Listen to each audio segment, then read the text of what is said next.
Alors pour vous présenter le professeur Dubochet, en fait il y a une chose à faire, c'est certainement la chose la plus simple à faire que je vous recommande, c'est de visionner les 7 minutes du discours du professeur Dubochet à l'Académie royale des sciences de Stockholm le 10 décembre 2017 au moment de la réception de votre prix Nobel. C'est un concentré du professeur Dubochet et je vous assure, visionnez-la à titre personnel, je ne m'en suis pas lassé, je l'ai regardé à plusieurs reprises, c'est juste extraordinaire.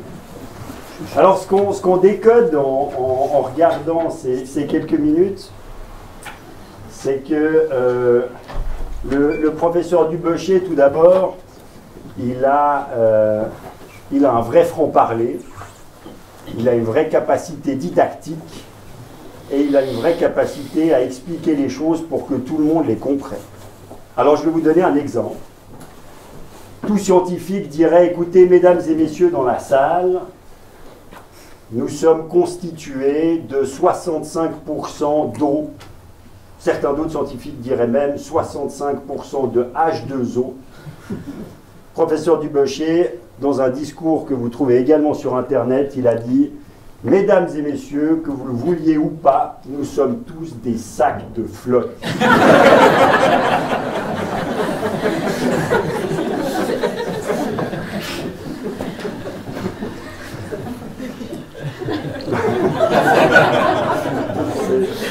C'est génial. C'est excellent parce que ça parle tout de suite. Il n'y a pas d'ambiguïté, on se dit combien de pourcents déjà, non, c'est assez clair. Le deuxième élément qui interpelle sur le professeur Dubochet, c'est le fait que vous avez suivi un parcours avec une ligne dans le fond qui est celle qu'on retrouve par ailleurs dans votre engagement personnel, qui est, vous êtes membre de ce qu'on appelle les grands-parents du climat. Et en l'occurrence, ce qu'on retrouve dans votre parcours, c'est la volonté que vous avez eue au fur et à mesure de ne pas suivre ces grandes autoroutes avec un grand trafic, mais au contraire d'essayer d'arpenter ces sentiers de montagne, idéalement sinueux et caouteux, vous permettant de vous connecter et surtout d'explorer. Alors c'est ce qu'on retrouve dans votre parcours professionnel avec la direction que vous avez assumée durant pas mal d'années à l'EPFL. Une île. Une île. Il serait très fâché là-bas. J'aurais dû l'écrire. L'UNIL, ma foi, effectivement, tout à fait vrai. L'UNIL, où vous avez dirigé le département d'analyse ultra-structurelle. Bon, moi je l'ai lu 2 fois. Hein, quand même. Vous aurez l'occasion de nous expliquer de quoi il s'agit exactement. Bon, vous avez fait une série de travaux. Et en l'occurrence, dans ces travaux, vous aurez l'occasion de nous expliquer un peu et on aura l'occasion d'y savoir un tout petit peu plus sur les aspects de cryomicroscopie, de vitrification, etc. Vous êtes à la retraite depuis 2007. Et puis, il y a un moment que j'aurais voulu vivre, c'est qu'en 2017, à l'automne 2017, vous recevez un téléphone. Pas pourquoi j'imagine cette scène. Vous prenez le téléphone. C'est pas moi. C'est pas vous, c'est votre épouse. Ouais. Jacques Dubochet, bonjour. Et puis on vous annonce que vous êtes nominé 10 ans après. Donc vous êtes à la retraite en 2007. En 2017, vous recevez un téléphone, vous êtes nominé pour le prix Nobel de chimie. Bravo à vous, qui, dans le fond, honore votre immense parcours de recherche scientifique. Professeur Dubochet, je vous cède la parole et c'est un immense plaisir que de vous avoir parmi nous aujourd'hui.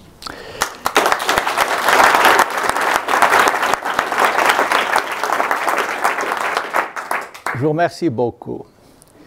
Mais vous savez, je suis normal. Hein? Et c'est pas facile d'être considéré comme extraordinaire. C'est pas vrai. Hein? Bon, on fait avec. Voilà. Biographie. Première image, je suis là. Voilà. Ça, c'était au début de l'année passée, l'année d'avant, les enseignants du canton d'Appenzell ont reçu les vœux de leur direction. Au dos de cette petite carte de vœux, il y avait ceci. J'étais un très mauvais élève. J'étais dyslexique et donc un très mauvais élève. Et alors que c'est devenu de pire en pire et pire, mes parents m'ont envoyé à l'internat de l'école cantonale de Trogen. Après, ça s'est bien déroulé, puis maintenant j'ai un prix Nobel. Vous avez encore une question? Voilà. C'est charmant. C'est charmant. Voilà. Alors donc, j'ai commencé ma vie d'homme qui voit qu'il y a un monde autour de lui. En Valais, mon papa construisait un barrage au haut de cette vallée, Cleuson, au-dessus de Ninda. Et voilà, nous habitions là 6 mois par année, au Laventier, au-dessus entre le village et le barrage. Et c'est 6 mois de vacances, des vacances d'été annuelles. Quand c'était l'hiver, il y avait l'école, mais pas toujours, parce que quand il pleuvait dehors, il pleuvait dedans, etc. C'était, vous savez, le Valais de cette époque, c'est pas comme maintenant. Et puis, ensuite, de manière un peu étonnante, j'ai réussi à entrer au collège classique, où je suis resté 15 jours, à Lausanne, donc. Puis, après, je suis rentré au collège scientifique et le directeur du collège son attention a été attirée sur le fait que je faisais beaucoup de fautes et des fautes qui n'étaient pas tout à fait conventionnelles. Et c'est ainsi qu'il a fait analyser le cas un peu mieux et j'ai été déterminé comme étant, j'ai été nommé le premier enfant dyslexique du canton. Ce qui m'a permis de passer d'année en année pendant tout le collège avec n'importe quelle note. Et évidemment, ce qui est une recette parfaite pour la totale paresse, ce dont j'ai profité parfaitement, jusqu'au moment, c'est dramatique, non, c'est pas rigolo, jusqu'au moment où, quelques mois avant le certificat d'études, donc j'avais une année de retard, et là, le directeur, le professeur Notz, Edgar Notz, l'homme qui m'a permis de pas faire le collège, est parti à un autre job et on m'a fichu dehors dans les jours qui ont suivi. Et voilà, vous voyez le gamin qui arrive juste avant le certificat d'études et qui est vidé et qui n'a rien. Hein? Des notes pas présentables, pas tout à fait rien. Parce que pendant beaucoup de temps, je construisais un télescope.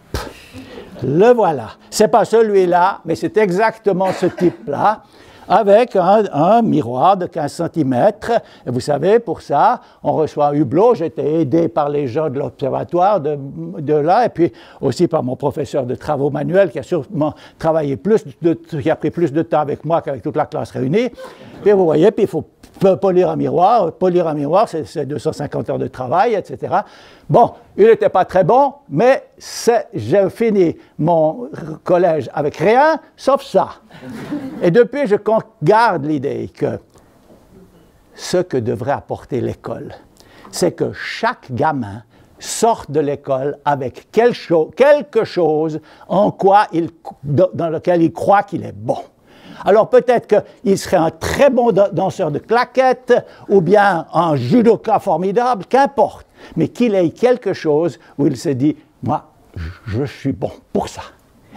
Et ça, l'école devrait y veiller de très près, donner à chacun, dans sa diversité, quelque chose. C'est la base de la confiance en soi. Bon, d'ailleurs, à partir d'un télescope comme ça, d'un instrument d'optique comme ça, bon, alors après, ça a bien été, comme je vous ai dit, j'ai fait une mature rapide dans une boîte à Bachot ici, et puis après, j'ai fait l'EPUL, l'École polytechnique de l'Université de Lausanne à l'époque, en physique, parce que je voulais faire de la biologie. Et vous savez, c'était l'époque du début de la biologie moléculaire, etc. C'était tous ces physiciens qui se lançaient, c'était Watson et Crick, on croyait que par la biophysique, on allait comprendre la biologie, ce qui était pas mal, hein, ça a assez bien marché, mais pas aussi bien qu'on avait imaginé. Et puis voilà, je me suis retrouvé à Genève, chez le professeur Kellenberg, qui est un homme formidable. Puis voilà, je me suis lancé en microscopie électronique. Dans une conférence comme ça, c'est difficile de savoir de quoi il faut parler. Alors, est-ce qu'il faut insister sur l'eau froide, etc.? Je vous en dirai un petit quelque chose, mais je vais aller vite, hein, parce que j'aimerais arriver à des choses plus importantes à la fin. Donc, alors, voilà, le microscope électronique, comme vous dites, nous sommes des sacs de flotte, ça ne va pas parce que les électrons interagissent très fort avec la matière. Donc, ils réagissent aussi avec l'air. Donc, le microscope doit être sous vide. Donc, l'eau s'évapore. Donc, on travaille avec des spécimens secs. Ainsi, pendant 50 ans, la microscopie électronique a travaillé avec des spécimens complètement déshydratés, avec des aquariums dont on a enlevé l'eau. Et ce n'est pas bon. Et voilà, comment faire? On a inventé toutes sortes de trucs pour les soutenir, on fixe chimiquement, enfin, pas mal, mais ce n'est pas idéal. Et ainsi, voilà, j'ai fait ma thèse dans ce domaine en général, etc. Puis, en 1900, c'était quand ça? C'était en 1978. C'était créé le Laboratoire européen de biologie moléculaire à Heidelberg. C'était une sorte de CERN de la biologie moléculaire.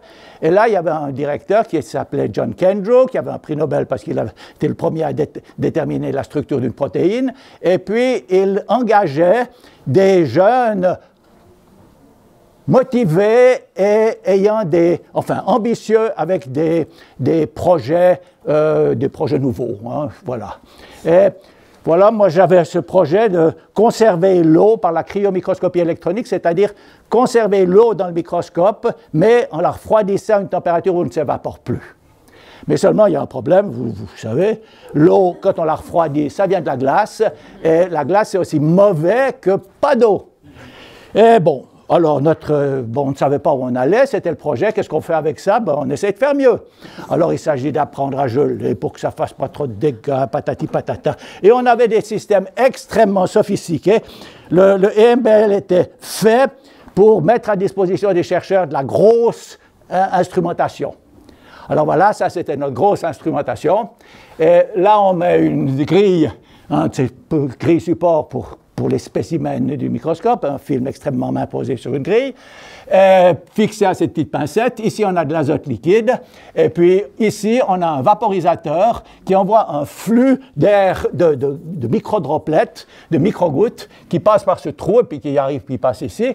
Et pendant que le faisceau de microgouttes est établi, on fait tomber ça traverse le faisceau, ça coupe, ça prend quelques gouttes, ça tombe dans l'azote liquide, et puis ça gèle.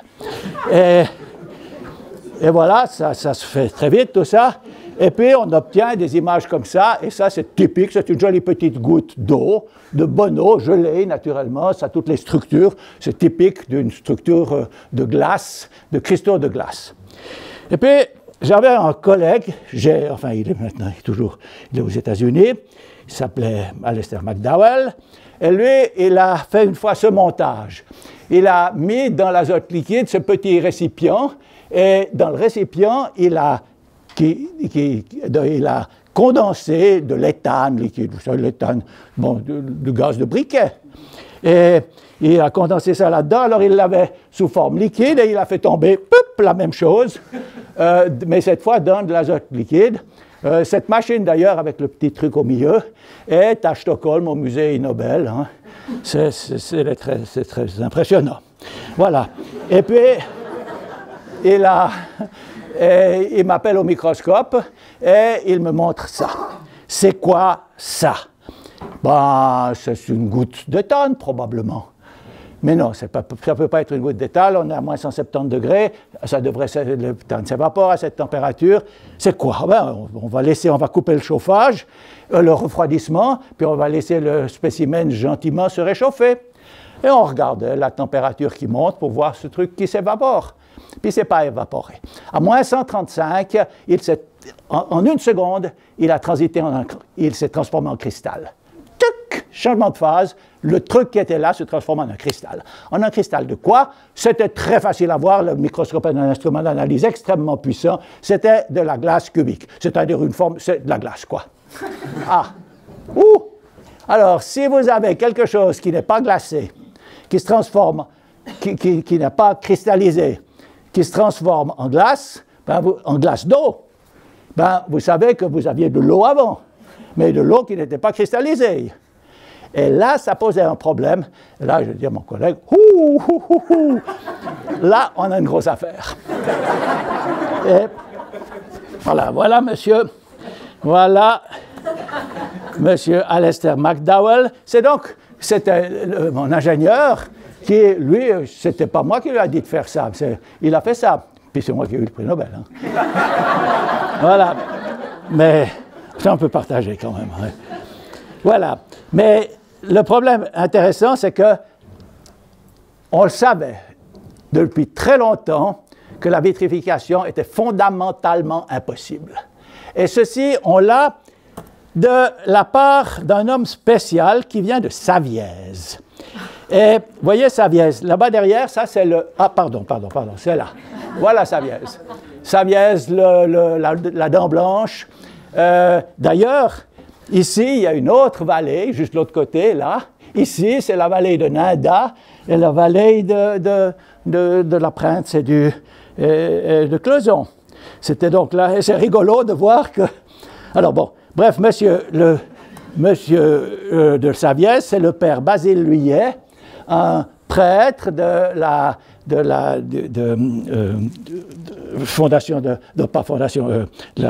Saint-François de Sales. Donc c'est un groupement très sévère, et toute sa vie, il a travaillé à maintenir la vie vivante, mais immobilisée par le froid, mettre la vie en suspended life, comme il disait. Et toute sa vie, il a cherché à faire ça, il gagnait beaucoup d'argent comme consultant, pas d'argent pour lui, tout allait à sa congrégation, mais ça lui a permis de faire toute sa vie de recherche scientifique avec ses collègues, ses nonnes et ses autres prêtres. Il y a des photos formidables de cette équipe qui travaillait beaucoup. Et ils étaient arrivés à la conclusion que la vitrification est fondamentalement impossible pour des raisons thermodynamiques qui sont compliquées. Je ne vais pas entrer en matière, c'est comme ça. Et puis, voilà. Et puis alors, alors quand nous, on a eu la vitrification, on a tout de suite écrit un petit article pour expliquer, voilà, on a ça. Et puis, on a reçu très vite un compte-rendu, c'était au journal Nature, et, avec cette magnifique phrase « You can't bend nature », ce qui est un jeu de mots qui dit « Tu ne peux pas tordre la nature et tu ne peux pas tromper nature ». Bon, l'article était refusé. Ce n'était pas une bonne idée parce que notre méthode était très simple. Ça va à toute vitesse. Venez voir. 3 minutes après, vous l'avez vu. Alors, c'est difficile de dire c'est pas vrai. Et, bon, alors ça a mis longtemps, patati patata. Puis d'ailleurs, on n'était pas les premiers. Parce qu'enfin, je ne vais pas vous expliquer, il y avait d'autres groupes qui travaillaient là-dessus par une méthode complètement différente. D'autres avaient fait cette même observation que la vitrification est possible, qu'importe. Et alors, maintenant, avec ça, on a le spécimen idéal. Ici, vous avez un virus, le virus de la forêt semliquée. Et vous voyez, il y a le virus qui flotte. Non, il ne flotte pas, il est immobilisé. mais il est dans n'importe quelle orientation, dans un très fin film d'eau vitrifiée, c'est-à-dire il est dans son vrai milieu. On ne sait pas très bien, parce qu'on ne sait pas très bien ce qu'est l'eau vitrifiée. Donc, puis c'est impossible, puis on n'a pas résolu ce problème. Ce problème reste ouvert. Hein. Mais qu'importe, le virus, on le sait, se sent parfaitement à l'aise, bien qu'immobilisé. Et vous voyez, si vous avez ça, vous avez beaucoup de fois le même virus, mais le même virus dans d'autres directions, dans d'autres orientations, dans d'autres lieux. Alors là, on prend un peu de mathématiques, et ce n'est pas très difficile. Vous avez ce virus, vous avez celui-là. Celui-là, vous le tournez dans l'ordinateur, de manière à le mettre dans la même direction que celui-là, et puis vous le mettez l'un sur l'autre et vous additionnez l'information. Et le principe est tout simple, hein, comme ça. Et puis vous en additionnez beaucoup, et vous faites mieux. Ici, vous avez une photo où on voit très bien chaque virus. Mais plus on les regarde de près, plus on les abîme. Alors on prend des photos à des doses invraisemblablement faibles, on voit presque rien, juste assez pour voir où le virus est orienté, hop, et on les superpose avec des photos où on ne voit rien, en gros. Mais on additionne l'information de 100, 1000 et beaucoup plus maintenant. Et ainsi, on a, voilà, à cette époque, en 1986, on a eu la première reconstruction d'un virus à 35 angstroms, 3,5 nanomètres, 35 angstroms, n'oubliez pas ce chiffre, il est très important, on s'en fiche de ce que ça représente, mais 35 angstroms, voilà. Et puis là, on s'est mis au travail, pas seulement nous, de plus en plus nombreux, et des gens magnifiques qui ont améliorer la méthode. On améliore le microscope, on stabilise la machine, on améliore... la seule chose qu'on n'a pas améliorée, c'est la méthode de vitrification, qui est restée exactement la même. Et puis, voilà, il y avait des gens comme ça. Celui-là, c'est le plus fort. C'est Richard Anderson. Lui, il est de Cambridge, et lui, dès le début, il a envoyé son technicien, dès qu'il a su notre truc, il est venu apprendre chez nous, et puis lui, il a dit, 35 angstroms, c'est bien. Ce qu'il nous faut, c'est 10 fois mieux. Et il y a 35 ans ou 40 ans maintenant, il disait, c'est là qu'il faut aller. Et c'était fort, parce que c'est là qu'il faut aller. Et puis pendant 35 ans, beaucoup de gens ont travaillé, on a amélioré. Et puis un jour, on est arrivé à 3,5 angstroms. Et, voyez, 35 angstroms, c'est comme ça. 3,5 angstroms, c'est 10 fois plus petit. C'est 10 fois plus petit, mais en volume. C'est 1000 fois plus petit.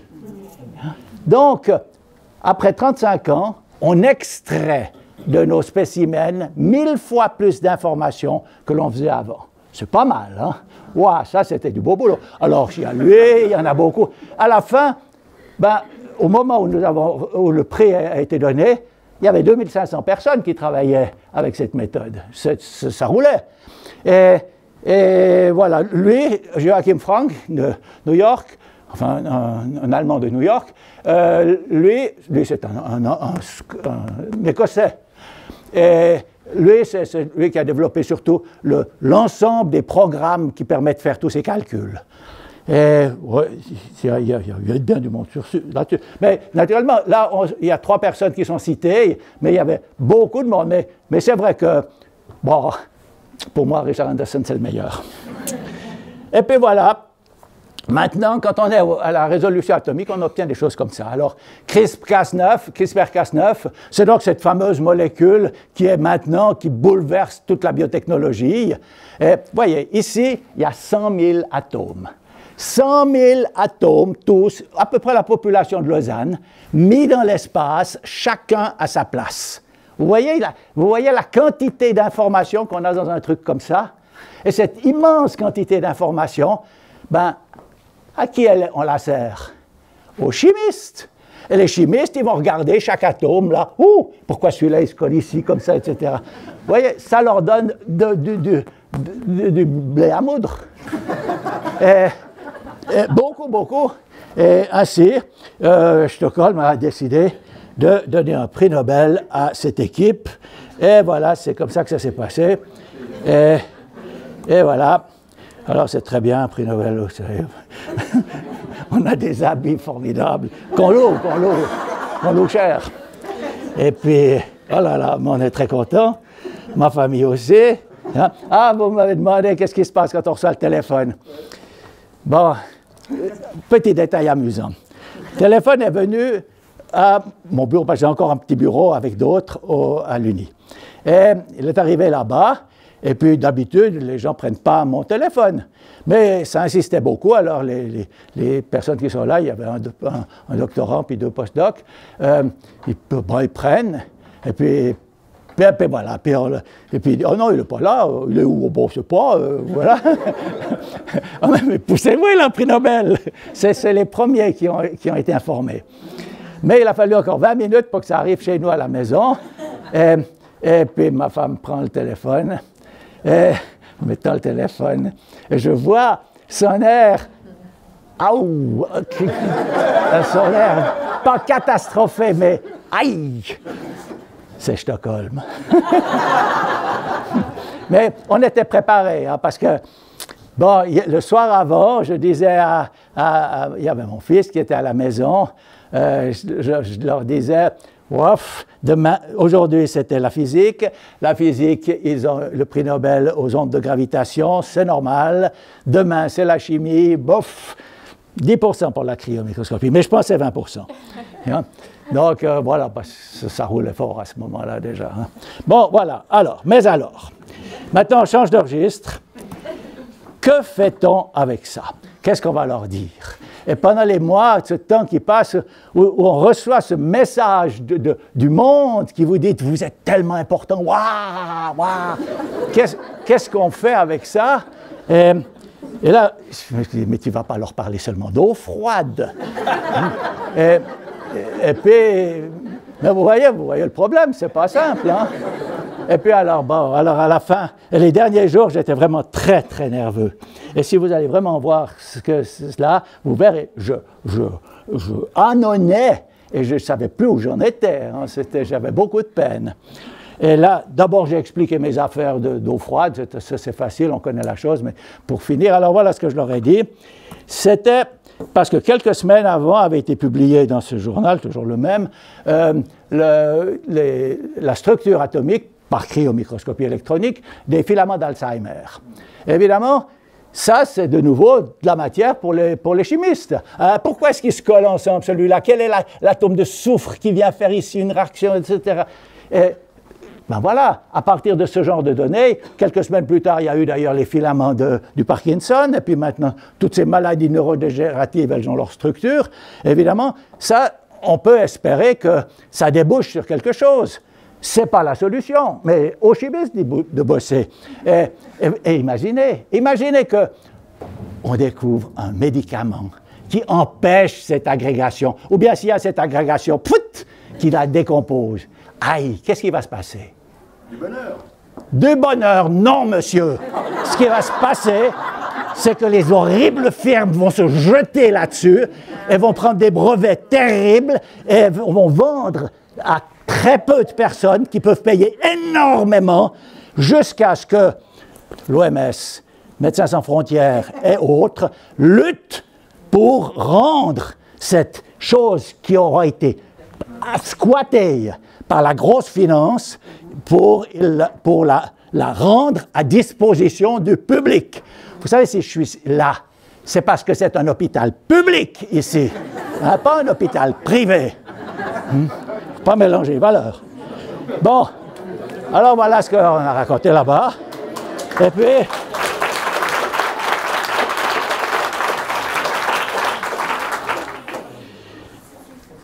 avec la conclusion, il faut lutter pour que la connaissance soit un bien commun destiné au bien-être de tous. Point terminé. Mais ce n'est pas comme ça. Il faut lutter. Et nous sommes bons à produire de la connaissance, mais nous ne sommes pas bons à en faire le mieux. Regardez, il y a 200 ans, dans une salle, si on avait rassemblé des gens quelconques, comme vous et moi, dans cette salle, eh bien, il y aurait eu, il y a 200 ans, la moitié étaient des gens très mal foutus, et souffrant beaucoup de toutes sortes de maladies, et très pauvres. Maintenant, on s'écroule sous le surplus, sous l'excès, voilà, on fête Noël. Et puis, on fiche en l'air notre climat. Et mon glacier au pied de la Dent Blanche, là-bas, le glacier de Ferpec, quand mes gamins étaient tout jeunes, on allait pique-niquer à la jonction des deux glaciers. C'était très intéressant de voir comme ces deux glaciers se poussaient l'un l'autre. Maintenant, le glacier de Ferpec, les du Mont-Minet, ils sont loin, loin, loin. Et voilà. Et puis, ils se creusent dessous, ils sont rongés par-dessous, et ils s'effondrent. Non, c'est pas bien. Et on nous annonce pour la fin du siècle, plus de glaciers. Bon, notre environnement dit, parlons climat. Écoutez, je ne sais pas si vous êtes tous bien au courant, mais mon expérience montre que tout le monde n'est pas bien au courant. Alors, il y a quand même un tout petit peu de choses à dire qu'il faut absolument ne pas louper. Bon, vous savez qu'à la base de tout ceci, il y a la concentration en CO2 dans l'atmosphère. Et cette concentration augmente beaucoup parce qu'on brûle beaucoup de carbone fossile. Et voilà, et ça monte. À propos, vous savez pourquoi ça fait gli, gli, gli, gli, gli, gli, gli, gli? C'est les saisons. C'est les saisons, bien sûr. Au printemps, la végétation pousse, mais vous savez, il n'y a pas de fleurs ici ou là, il y en a plein de plantes. La nature de la plante, c'est le CO2 de l'air. La plante se nourrit de CO2 pour se faire. Et puis, alors évidemment, le CO2 diminue dans l'atmosphère, quick. Et puis, à l'automne, quand les plantes tombent, les feuilles se décomposent, ça repart. Oui, mais il y a la question à 20 balles. Oui, mais ça, c'est l'hémisphère nord, puis l'hémisphère sud. Hé, Léo, pourquoi ça monte? Pourquoi ça fait comme ça alors que l'hémisphère sud devrait juste compenser? Voilà, il suffit de regarder une map monde et on voit qu'il y a beaucoup plus de végétation dans l'hémisphère nord que dans l'hémisphère sud. Bravo, c'est bon. Ah, ils sont bons, ces Toubib. Est-ce que c'est un Toubib? Qu'importe. Bon. C'est très bien de réfléchir à ça, mais évidemment, ce qui nous intéresse, c'est de savoir ce qui va se passer après, là-bas. Comment ça continue? Et ça, évidemment, prédire l'avenir, c'est très difficile. Mais étudier le passé, ça, on sait assez bien. Puis vous savez, alors, le passé, il y a 20 000 ans, ici, c'était pas confortable, on était sous 1000 mètres de glace. Il y a 20 000 ans, c'est pas long.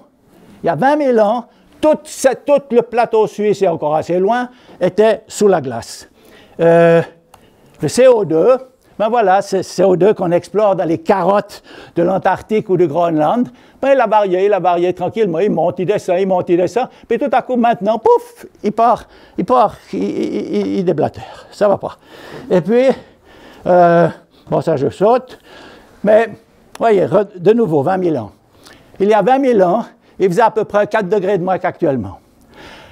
Tout lentement, pendant 10 000 ans, la température est montée, les glaciers ont fondu, et puis ensuite, pendant 10 000 ans, la Terre a été étonnamment stable. C'est rare que pendant 10 000 ans, elle ait été comme ça stable. Il n'y a pas eu de variation de plus d'1 degré. Et ça, les êtres humains en ont bien profité.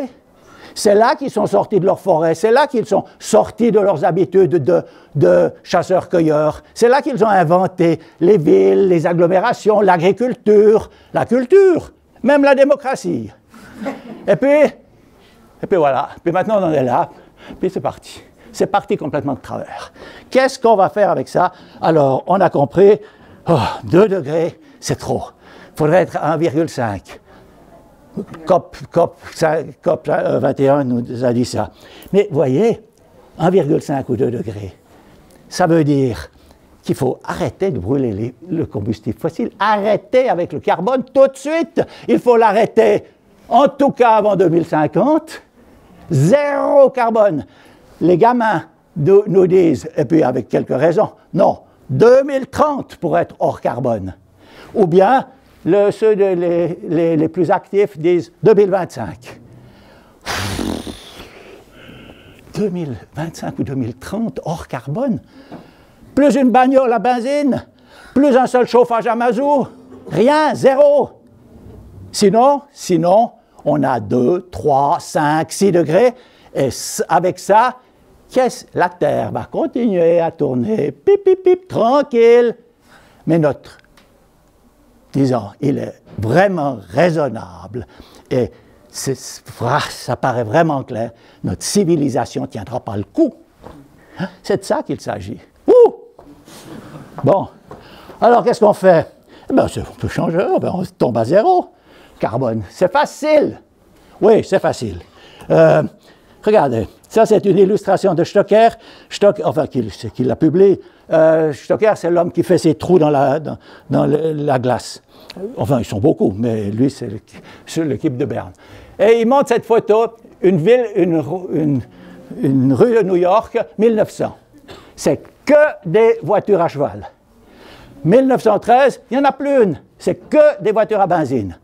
Évidemment, on ne loue pas la voiture à benzine pour autant, mais on montre que changer une technologie, c'est facile, ça se fait très, très vite. Il suffit que l'économie joue, que les décisions se prennent. Alors si on relance délicatement dans ces décisions. Voilà, moi je rêve. Fini la bagnole individuelle. La petite voiture électrique collective qu'on appelle comme Uber, mais pas par Uber, pas les CFF, mais comment est-ce qu'on appellerait ça? Une régie fédérale qui et puis vous l'appelez, elle arrive, et puis elle mettra le nombre de personnes qu'elle peut dedans, et puis là, ben voilà, on pourra peut-être garder l'autoroute, parce que pourquoi pas, mais toutes les autres routes, on les remplace par de très jolis petits jardins. Et puis toutes les places de parc, évidemment, merci. Non, mais ce serait tellement mieux. Un de mes collègues, du début je travaillais avec lui, au début à la microscopie électronique, bon, il s'est passé quelque chose là que je ne comprends pas.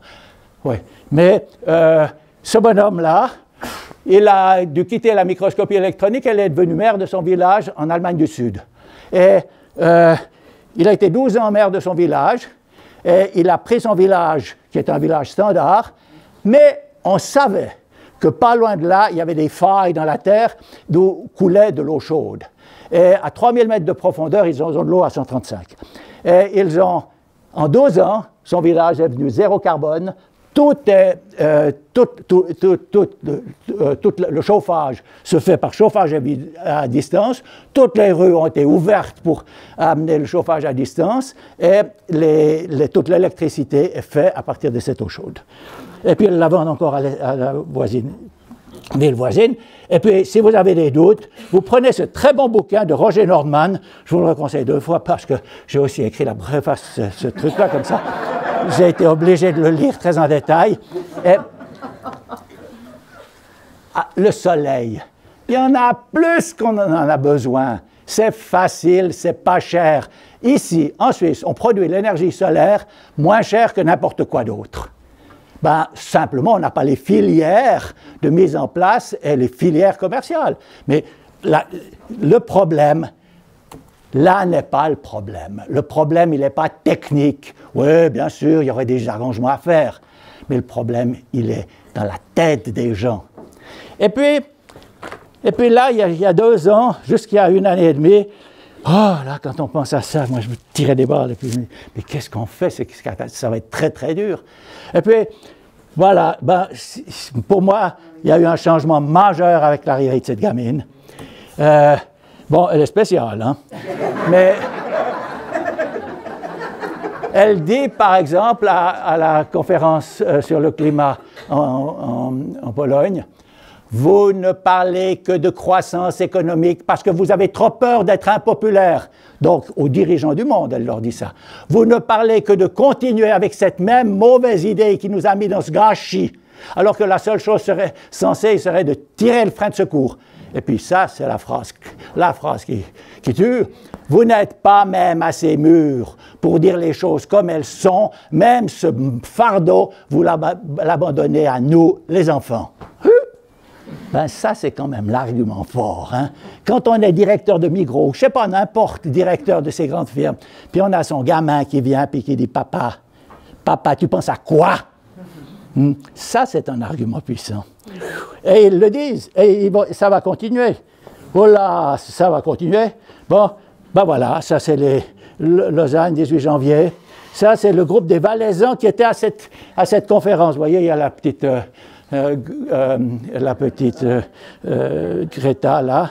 Puis ça, vous voyez, ça c'est le groupe bâlois qui, le 24 février, a obtenu du Parlement bâlois que le Parlement bâlois vote l'urgence climatique. Ce qui veut dire, et il y a une grande discussion, ça veut dire que le problème du climat doit être mis en priorité dans toutes les décisions que nous prenons.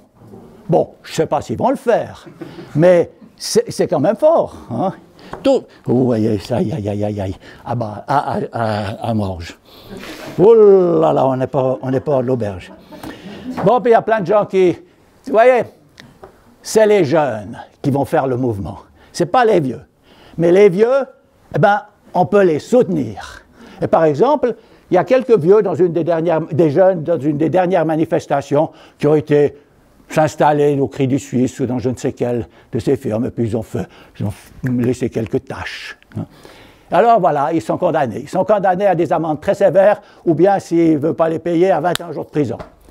Mais ça ne va pas! On doit faire ensemble, puis ça fera quelques... Si nos enfants, quand ils font une bêtise, on lui dit « Oh, voilà, oui.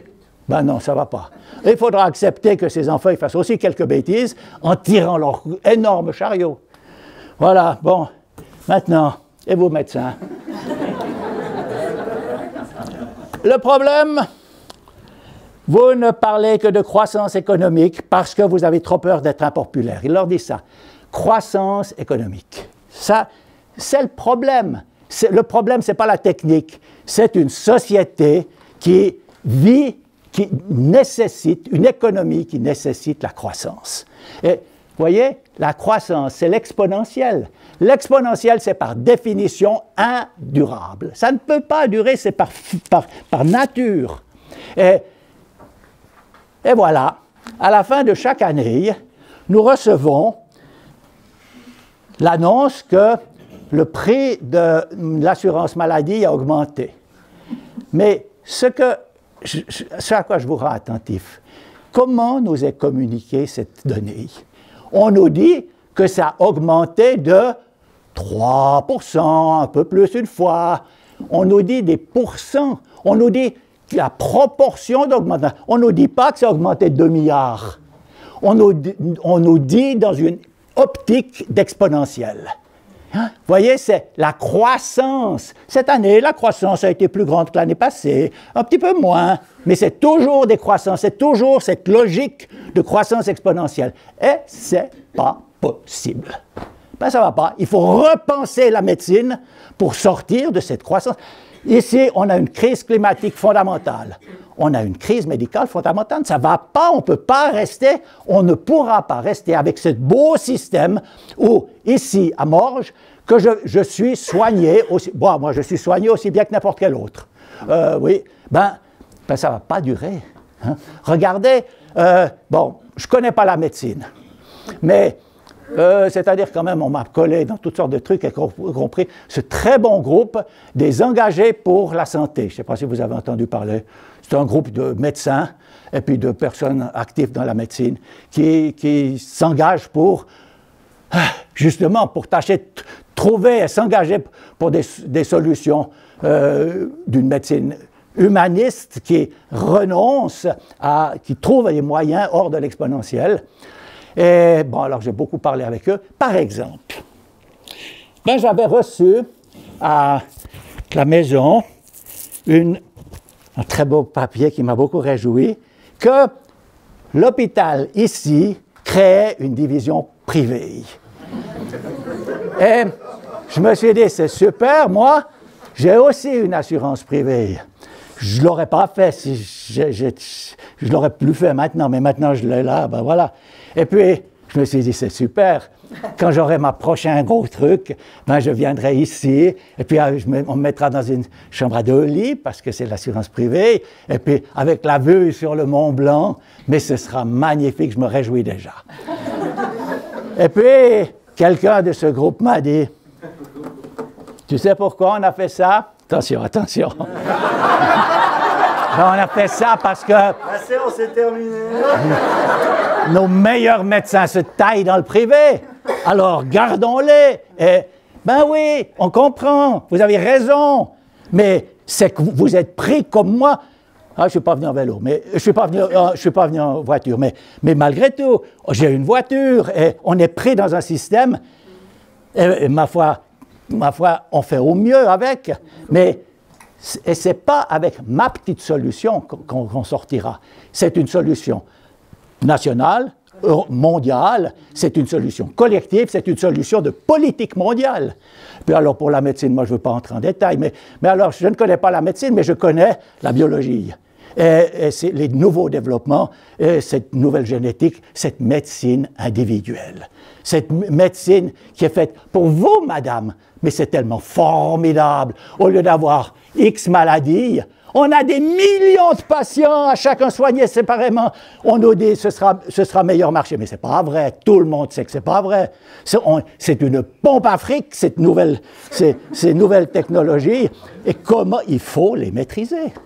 Hein? Vous connaissez ces nouvelles thérapies génétiques, vous savez combien elles coûtent. Bon, par la suite, mais trop, c'est beaucoup trop. Hein? Les vraies, les nouvelles, c'est des millions. Évidemment, le type qui est en train de très riche, qui est en train de mourir, mais il est prêt à payer pour ça. Ah, j'aime beaucoup l'OMS. Hein? Ils se battent aussi, mais c'est dur. Voilà, moi je m'arrête. C'est vous, enfin c'est pas vous qui le sortirez, c'est pas vous qui nous sauverez, c'est nous tous, mais à travers il n'y a pas de doute, à travers un changement politique fondamental. Et des initiatives personnelles. Oui, aussi. Multiples, oui, d'accord.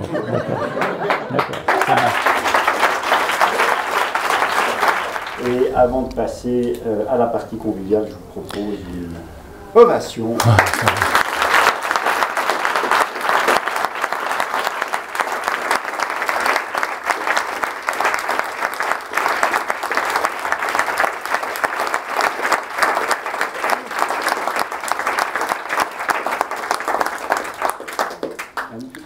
Vous avez compris que c'est moi qui suis aussi très reconnaissant de votre présence.